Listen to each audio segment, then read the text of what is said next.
পবিত্র রমজান মাস উপলক্ষে রাজধানী মোহাম্মদপুরকে চাঁদাবাজি ও মাদক ও ছিনতাই মুক্ত করতে বিশেষ অভিযানে নেমেছে পুলিশ ও কাউন্টার টেররিজম ইউনিট।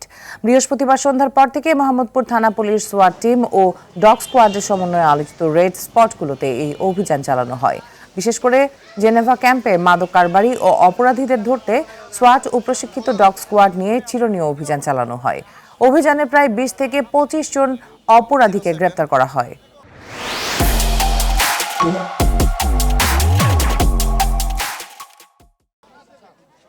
সামনে দেখেন আর আসেন না, সামনে আসেন না।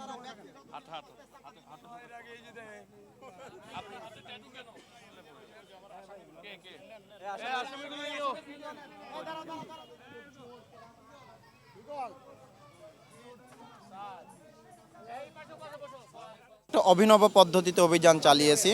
তো আমরা চাচ্ছি যে মোহাম্মদপুর এবং আদাবরে সর্বোচ্চ স্বস্তিদায়ক একটা রমজান উপহার দিতে এবং একটা আনন্দঘন ঈদ উল ফিতর উপহার দিতে।